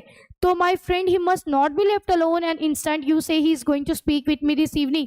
वो बोलती है कि अरे मतलब कि वो इस समय किसी से मिलना ही नहीं चाहते और तुम बोल रहे हो कि वो मुझसे शाम को मिलेंगे। Yes madam, probably to arrange for your protection and comfort in England. तो वो बोलते हैं हाँ वो तुमसे मिलने वाले, तो वो आपसे मिलेंगे भी और तुम्हारे प्रोटेक्शन के लिए कि तुमको इंग्लैंड में कहाँ कंफर्ट जोन मिलेगा, तुमको वहां वो रखेंगे भी। वी शैल सी, रिप्लाइड ओदा बिकमिंग साइडली पेंसिव। तो ओदा थोड़ा स्ट्रेस में आ गई है और वो बोलती ठीक है देखते हैं। Throughout this day Sunday, the house in the Savile Row was as if uninhabited, and the Phileas Fogg, for the first time since he had lived in the house, did not set out for his reform club when Westminster clock struck 11:30. ऐसा पहली बार हुआ है कि swivel रो में उन लोग होने के बावजूद भी होने के मतलब ना होने के बराबर है, और ऐसा पहली बार हुआ है कि जो घड़ी के काटे 11:30 11:30 बजे, और वो पहली बार ऐसा हुआ है कि रिफॉर्म क्लब के लिए वहां से नहीं निकले. Why should he present himself at reform? और वो खुद को क्यों रिफॉर्म क्लब में प्रेजेंट करेंगे? उनके फ्रेंड तो उनसे उम्मीद भी नहीं कर रहे रहेंगे कि वो आएंगे, और वैसे भी वो उनके अकॉर्डिंग की आज संडे, वो सैटरडे पहुंचे नहीं, तो ऑलरेडी वो बेट हार चुके हैं, तो वहां जाके वो करेंगे क्या? ऑलरेडी उनके फ्रेंड्स के पास, वो जो उनके एंटागोनिस्ट है, उनके पास ऑलरेडी उनके हाथों का चेक है, तो उनको सिर्फ फील करके क्या करना है? डिपॉजिट करना है, तो बैरिंग तो ऑलरेडी उनको क्रेडिट हो जाएंगी, ऐसा उनका कहना था. तो मिस्टर फॉग के पास अब कोई भी रीजन नहीं था, सो वो घर पे ही रहते हैं. वो खुद को पूरे दिन रूम में बंद करके रखते हैं, कुछ चीजें ठीक करने की कोशिश करते हैं, पासा पाटू कंटिन्यूअसली, मतलब बोलते ना सीढ़ियों पे चढ़ना उतरना, घंटों घंटों वो क्या कर रहा है? अपने मास्टर पे नजर रख रहा है, वो की होल में से झांक झांक के देख रहा है कहीं ये कुछ गलत तो नहीं कर रहे हैं ना, क्योंकि वो डर रहा है कि कहीं ये खुद के साथ कुछ कर ना ले. तो कभी कभार वो सोचता है कि कहीं ये गुस्से में तो नहीं है, लेकिन नहीं, गुस्सा भी नहीं दिखता उन पे से. तो मतलब बोलते ना कि पासा पाटू उसको समझ में नहीं आ रहा है क्या करे, बार बार उसके माइंड में आता है कि कहीं ये खुद को कुछ करना ले. तो ये जो थॉट था जिसकी वजह से वो बार बार, मतलब बोलते ना, ये ख्यालात उसको बार बार घबरा रहे थे, बार बार वो खुद को ब्लेम कर रहा था, ये जो भी मिजरेबल फॉली, ये जो भी बुरी चीज हुई थी. तो finding himself too wretched to remain alone, he knocked at Avda's door, went into her room, seated himself without speaking in a corner, and looked truthfully at the young woman. Avda was still pensive. तो खुद को काफी ज्यादा अकेले रखने के बाद वो औदा के डोर के बाहर जाते हैं, और वो जाके औदा के रूम में बैठ जाते हैं, बिना कुछ बोले कॉर्नर में थोड़ी देर बैठते हैं, और बाद में वो औदा की तरफ, मतलब बोलते ना कि थोड़ा सा ऐसा चिंतापूर्वक नजरिए से वो उसको देखते हैं. औदा तो अभी भी स्ट्रेस में है. About 7:30 in the evening, Mr. Fogg sent to know if Oda would receive him, and in few moments he found himself alone with her. तो कुछ 7:30 बजे वो बोलते कि मैं औदा से मिलना चाहता हूँ, और कुछ टाइम में वो वहां पे उसके रूम में पहुंच भी जाते हैं. फिलियस फॉग एक चेयर लेते हैं, फायर प्लेस में औदा के सामने बैठते हैं. अब उनके फेस पे कोई भी इमोशन नहीं दिख रहा है, और औदा भी, मतलब बोलते ना कि कुछ बोलती नहीं है, सेम काम. औदा भी देखती कि अरे एकदम काम है ये बंदा, कुछ स्ट्रेस नहीं है. तो कुछ मिनट्स के लिए वो लोग बिना बोले ही ऐसे रहते हैं. ठीक है, उसकी आंखें जो रहती है औदा की, मतलब बोलते ना कि कुछ बोलता ही नहीं है, वो उनकी तरफ देखता ही नहीं है. और बाद में वो बोलते हैं, madam will you pardon me for bringing you to England? फिर वो औदा से माफी मांगते हैं कि मुझे माफ कर दो औदा, मैं तुमको इंग्लैंड लेके आ गया. I Mr Fogg, replied Aouda, checking the pulsation of her heart. वो बोलती तुम मुझे बोल रहे हो, वो अपने दिल की धड़कनें चेक करने लगती है. Please let me finish, return Mr Fogg. When I decided to bring you far from your country, far away from the country which was so unsafe for you, I was rich and counted on putting a portion of my fortune at your disposal. With your existence would have been free and happy, but now I am ruined. तो वो कहता है कि please मुझे पहले खत्म कर लेने दो. औदा अपने दिल की धड़कनें देखने लगती है, और वो बोलता है कि प्लीज मुझे माफ कर दो, मैं तुम्हें यहाँ लेके आया. तो वो बोलती है मैं, तो जब वो कुछ बोलने जाती है तो उतने में मिस्टर फॉग बोलता है पहले मुझे बोल लेने दो मैडम. वो बोलता है कि मैं माफ़ी मांगता हूँ कि मैं तुम्हें इतना दूर लेके आया. जब मैं तुम्हें यहाँ पे लेके आया था तब मैं रिच था, तब मेरे पास बहुत कुछ था जिनसे मैं तुम्हें हैप्पी कर सकता था, तुम्हें फ्रीली एक लाइफ दे सकता था, लेकिन अब मैं बर्बाद हो गया हूँ. I know it Mr Fogg, replied Aouda. और औदा बदले में उनको कहती है कि क्या आप मुझे माफ़ करोगे? कहीं ना कहीं आपने मुझे बचाया, ठीक है, कहीं ना कहीं आपने मुझे फॉलो किया, आपने मुझे बचाया, तो कहीं ना कहीं पे तुम्हारा टाइम वेस्ट होने के पीछे मेरा भी तो कंट्रीब्यूशन है. Madam you could not remain in India and your safety could only be assured by bringing you to such a distance that your persecutors could not take you. तो वो कहते हैं नहीं, तुम इंडिया में सेफ नहीं थी, अगर तुमको मैं वहां रखता तो वहां पे रखने की बात, मतलब बोलते ना कि तुम वहां पे सेफ नहीं थी, तो वहां पे मतलब बोलते ना कि तुम्हारी सेफ्टी ज्यादा इंपॉर्टेंट थी, इसलिए मैं तुम्हें यहाँ लेके आया. So Mr Fogg resumed Aouda. तो औदा बोलती है not content with rescuing me from a terrible death, you thought yourself bound to secure my comfort in a foreign land. तो वो बोलती है तो वही तो बात है, जब तुमने खुद के डेथ के बारे में भी नहीं सोचा, तुम मुझे यहाँ पे ले आए, तो फिर ऐसे क्यों बोल रहे हो? Yes madam, but circumstances have been against me, still I beg you back to a place little I have left at your service. तो वो बोलता है हाँ मैं लेके तो आया, लेकिन फिर भी मैं तुमसे माफी मांगता हूँ कि मैं अब तुम्हें कैसे सर्विस दूंगा। But what will become of you Mr Fogg. तो वो बोलती है लेकिन तुम्हारा क्या। As for me replied gentleman coldly, I have need of nothing. वो बोलता है मेरे लिए मुझे किसी भी चीज की जरूरत नहीं है। But how do you look upon the fate sir which awaits you. वो बोलती है लेकिन तुम्हारी किस्मत का क्या, जो तुम्हारी डेस्टिनी तुम्हारा इंतजार कर रही है। As I am in the habit of doing. वो कहता है कि मुझे कुछ ना कुछ करने की आदत है, मैं कुछ ना कुछ करके अपना गुजारा कर लूंगा। At least said Aouda, what should not overtake a man, one should not take a overtake a man like you your friends. वो बोलती है तो तुम्हारे फ्रेंड्स तुम्हारा साथ नहीं देंगे क्या। I have no friends madam. तो वो बोलता है कि नहीं मेरे फ्रेंड भी नहीं है। फिर वो पूछते तुम्हारे रिलेटिव। तो वो बोलता है मेरे कोई रिलेटिव्स भी नहीं है।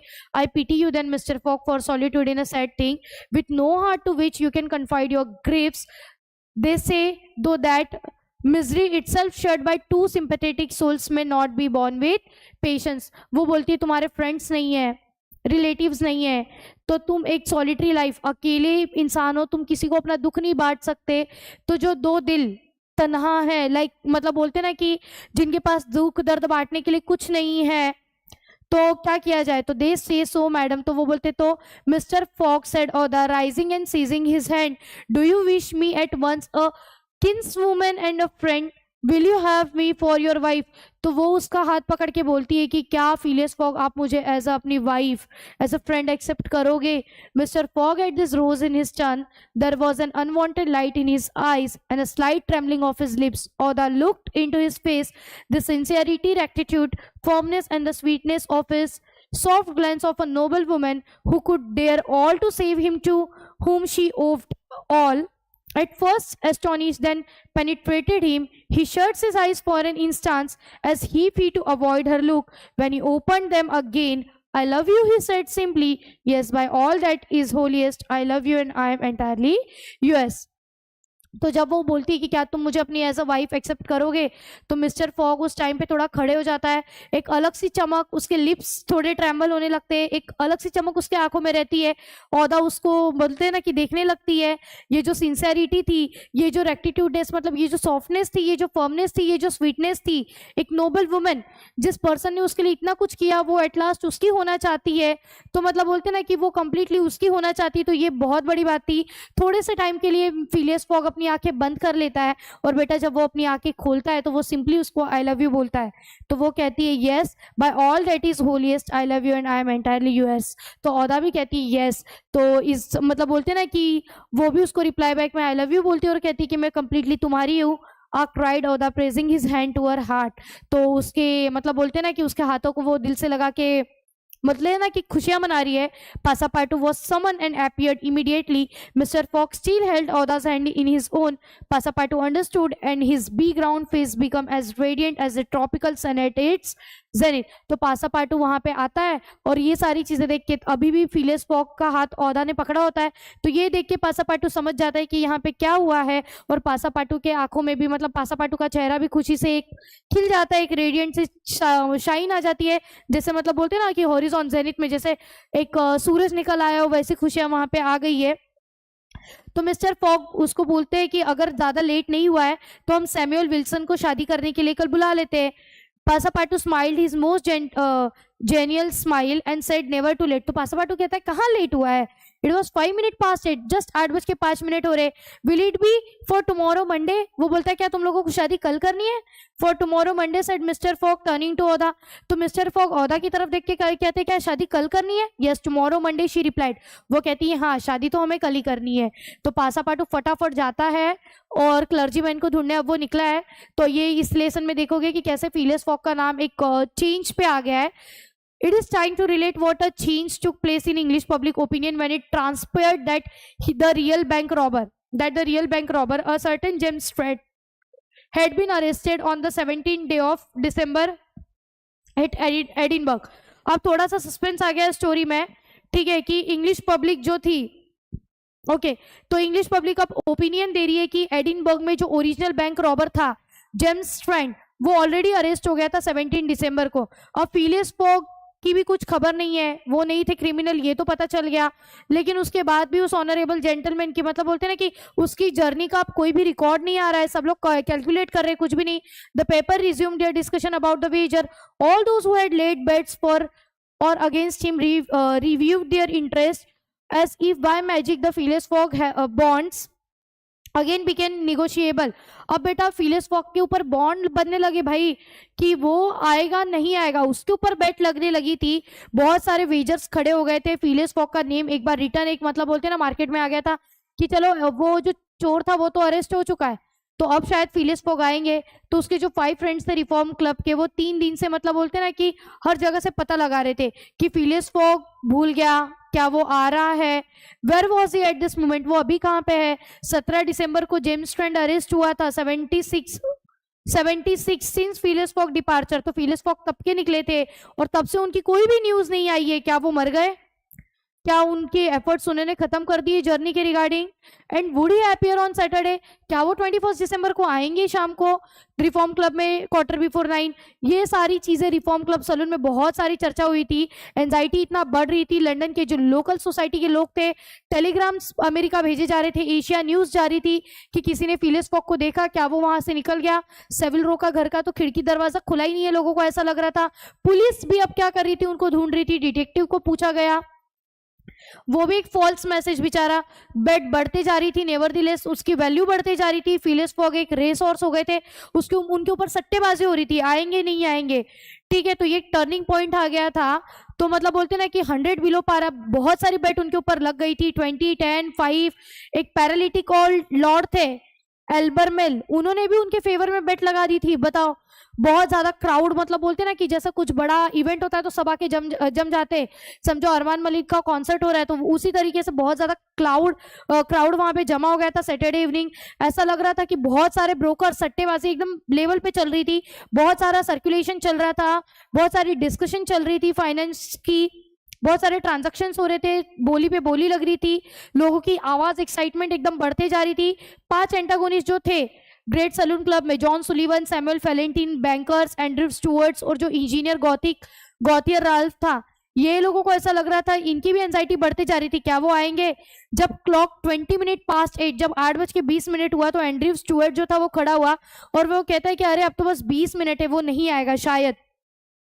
What time did the last train arrive from Liverpool?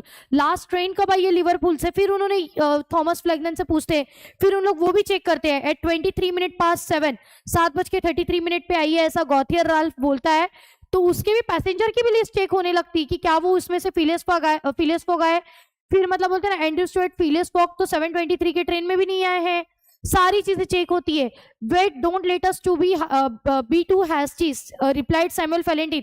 वो बोलते ज्यादा घाई मत करो, वो बहुत एसेंट्रिक है, वो लास्ट मोमेंट पे भी आ सकता है, इसकी पंक्चुअलिटी बहुत अलग है, ना वो ज्यादा जल्दी आता है ना वो ज्यादा लेट आता है। ठीक है, तो ये सारी चीजें होने लगी थी। तो एंड्रयू स्टुअर्ट जो था वो नर्वस हो गया था कि क्या हम बिलीव करें, क्या हम उसको देख पाएंगे, मतलब इतना शोर हो रहा है ना। और ये जो फैक्ट था, Thomas Flanagan, Mr Fogg's project was absurdly foolish. वो कहता है कि अरे वो कुछ भी फेंक रहा था, 80 दिन में कोई घूम ही नहीं सकता है। ठीक है, तो वो डिले तो हो ही गया है, 2 to 3 days, तो ये तो गया। तो ऑब्जर्व टू, जॉन सुलिवन भी बोलता है कि ठीक है, उसके पास कुछ दिमाग तो था नहीं, टेलीग्राफिक लाइन से भी अब कुछ भी मैसेजेस नहीं आ रहे उसके रूट के बारे में। तो क्या वो खो गया? एंड्रयू स्टुअर्ट कहता है 100 टाइम्स कि अरे बाप रे, लॉस लॉस लॉस। चाइना से स्टीमर आया, उसमें भी नहीं, कुछ भी नहीं। न्यूयॉर्क से भी कोई मैसेज नहीं आया है, कोई यहाँ पे आया नहीं है। तो उन्होंने सारी पैसेंजर्स की लिस्ट देख ली थी, सब कुछ चेक कर लिया था, कुछ भी उसके फेवर में नहीं था। तो क्या वो अमेरिका आया?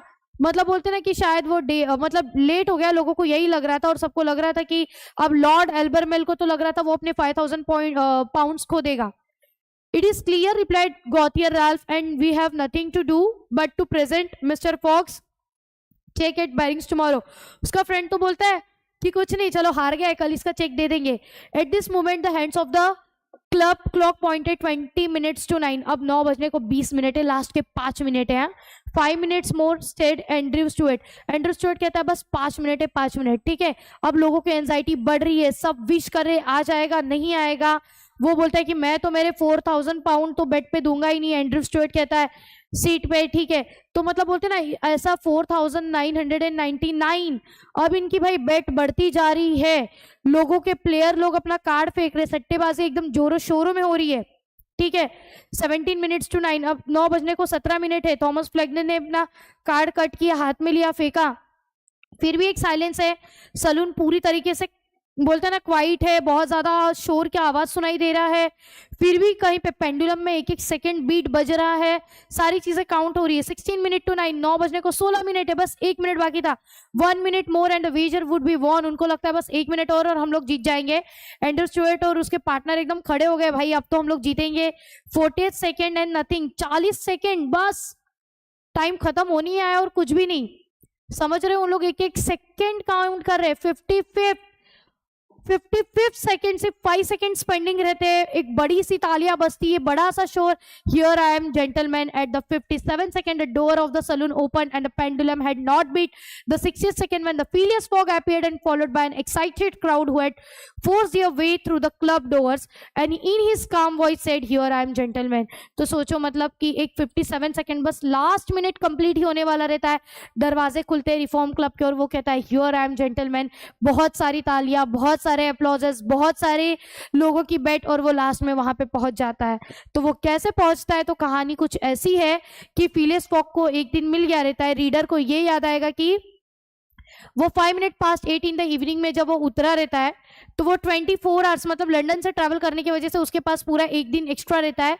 पासापाटू का जो कैलकुलेटर था वो मतलब बोलते ना कि सैमुअल विल्सन और मैरिज सेरेमनी की वजह से वो नेक्स्ट डे में काउंट हो जाता है। तो यहीं पे उसका मतलब बोलते ना कि डिसऑर्डर, जब वो जाता है उसको ये पता चलता है कि अरे आज तो संडे है, मंडे तो कल है, ऐसा कुछ सैटरडे, कल उनको लगता है मंडे रहता है लेकिन डे कुछ और ही रहता है, कल तो संडे रहता है। तो वो उसके बाल नोच के मतलब बोलते हैं ना उसके बिखरे हुए बालों में वो तुरंत भागते हुए जाता है।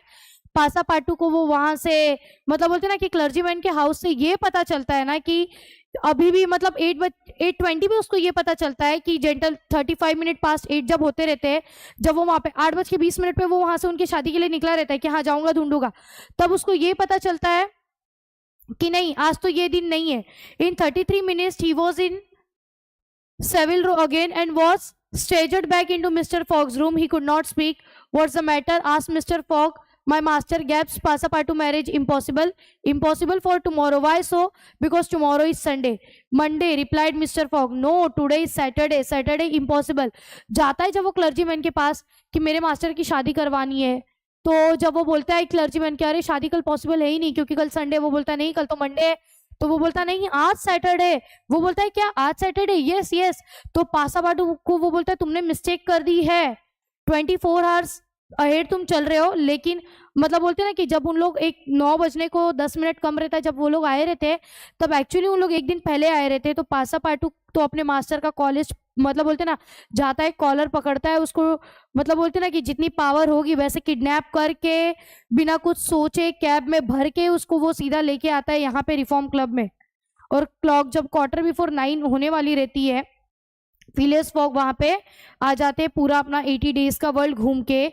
Phileas Fogg had won his wager 20,000 pound. अब तो उसने 20,000 पाउंड भी जीत लिए, क्योंकि मतलब बोलते ना कितना एक फैस्टिडियस पर्सन, मतलब सोचो ना कि कैसे वो एक गलती हो गई थी, एक करेक्ट एक्यूरेट पर्सन की यहाँ पे बात हो रही है, फैस्टिडियस पर्सन की।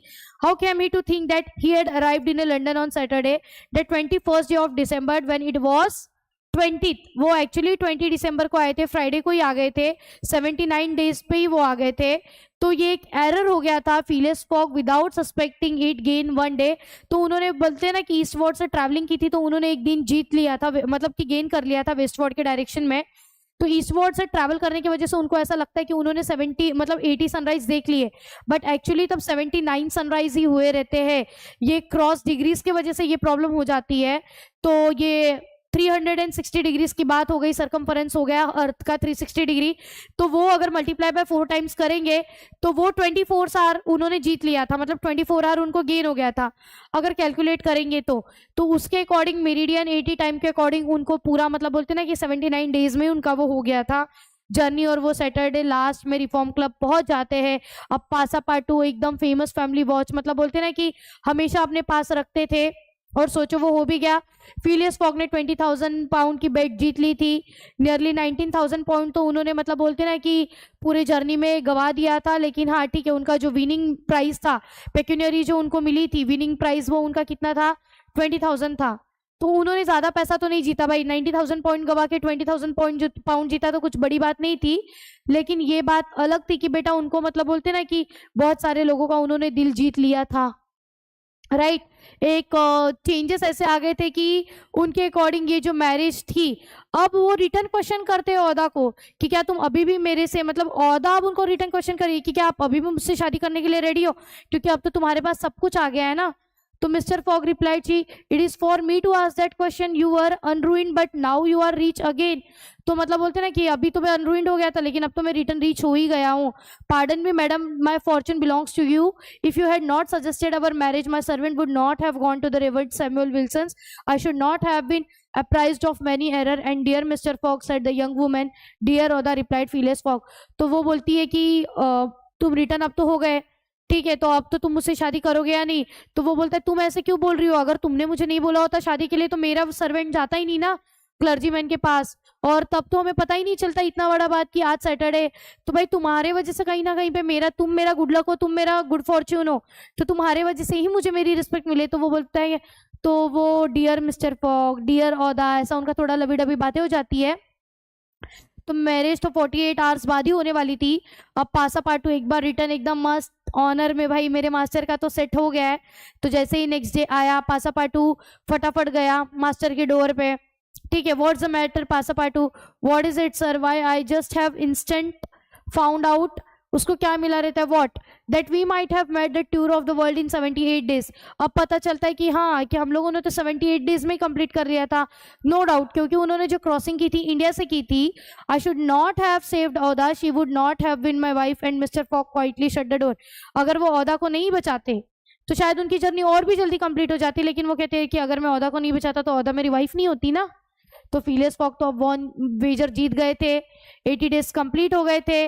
मतलब बोलते ना कि एक स्टीमर, रेलवे, कैरियज, याच, ट्रेडिंग वेसल्स, स्लेजेस, एलिफेंट्स, कितनी सारी कठिनाइयां, कितने सारा ट्रैवलिंग करके आखिर में एक कूलनेस के साथ, मतलब बोलते ना कि एक एक्सिट्यूडनेस के साथ, मतलब बोलते ना कि अब वो रिटर्न आ चुके, इतनी बड़ी जर्नी उन्होंने कर ली। तो क्या ये जर्नी आसान थी? नथिंग। लेकिन उनको एक चार्मिंग वुमेन मिल गई थी, ठीक है। तो मतलब अब वो दुनिया के सबसे हैप्पीएस्ट मैन थे। Truly would you not fear less that make the tour around the world. तो सोचो, क्या ये जो तुम लोग ने तो बहुत छोटा सा देखा, अगर पूरा नॉवल पढ़ोगे तो तुम लोग भी सोचते कि क्या ये 80 डेज का ट्रैवलिंग खतरनाक था? ऐसा उनका क्वेश्चन है। अब कैरेक्टर में आपको पता हो गया रहेगा फिलियस फॉग कौन है, औदा कौन है, जेम्स ट्रेंट की जो बात हो रही है वो कौन था, जीन पासापाटू तो कौन था, ये पता चली गया है। अब आपको इनके नोट्स मिल जाएंगे। फिलियस फॉग के बारे में क्या लिखना है, he was a protagonist of the novel, he had wager with his friend, he had travelled world in 80 days. तो क्या क्या प्रॉब्लम फेस हुआ, औदा कौन थी, पासापाटू कौन थे, डिटेक्टिव फिक्स कौन थे, थोड़ी बहुत चीजें याद रखनी होगी। अब इनको तो अरेंज करना है कि पहले औदा ने एक्सेप्ट किया प्रपोजल, वो पहले चीजों को फिक्स किए, ड्यूटी फिक्स, मतलब फिक्स ने पहले फॉग को अरेंज किया। 57 second Fogg enter the reform club saloon. तो क्या क्या चीजें हुई ये अरेंज करना है हमें, राइट। उसके बाद अगर बात करेंगे फिलियस फॉग क्या था, मतलब कि which of the following is appropriate reason, ये जर्नी स्टार्ट करने की वजह क्या थी। Fogg wants to marry Aouda, नहीं। कमिटेड रॉबरी, नहीं। Fellow members bet Fogg, Fogg bets his fellow members, ना, यही था। अब सेटिंग में क्या क्या दिया, अब उन्होंने एलिफेंट, हॉर्स, ट्रेन, स्टीमर, क्या क्या यूज किया वो अभी आप लोगों ने लास्ट लाइन में ही पढ़ा है। फिर कहाँ कहाँ पे वो गए, लिवरपूल, वहां पे वो जेल में गए थे। रिफॉर्म क्लब तो पता ही था, एडिनबर्ग में तो चोर अरेस्ट हुआ था, लंदन पहुंचना ही था, सेविल रो में तो वो रहते थे। इसमें से इलाहाबाद शायद यूज नहीं किया, बाकी सारे प्लेस यूज किए हैं। थीम तो मैंने आप लोगों को ऑलरेडी बता दिया है, टाइम के बारे में, मोरालिटी के बारे में। लैंग्वेज, कौन सा डायलॉग किसने बोला, what, why do you not curse me, it was my fault that. Speaker कौन था, पासापाटू था, उसने किसको बोला, क्यों बोला था, उसने अपने मास्टर को बोला था ना, क्यों बोला था उसने, कौन सा स्टाइल में बोला था, क्योंकि वो खुद को गुनहगार समझता था। तो हु सेड टू हुम इतना नहीं आता है, या तो थीम बेस्ड क्वेश्चन आएंगे या तो कैरेक्टर बेस्ड क्वेश्चन आएंगे। तो already you can right theme in your own way, character भी आप लोग अपने ओन से लिख सकते हो, फिर भी हम लोग आपको नोट्स प्रोवाइड करेंगे, फॉर श्योर प्रोवाइड करेंगे, सो दैट आप लोगों को सारे आंसर्स मिल जाएंगे। तो ज्यादा कचरपट्टी पढ़नी नहीं है, जो जो चीजें, सिर्फ स्टोरी सुनो, स्टोरी याद रखो, सो that you can write your answer by your own self. क्योंकि टेक्सचुअल देते हैं ऐसा नहीं है, कुछ भी पूछते हैं, तो उसके लिए आप लोगों को स्टोरी पता होनी चाहिए। So hope will meet in next class with another one novel.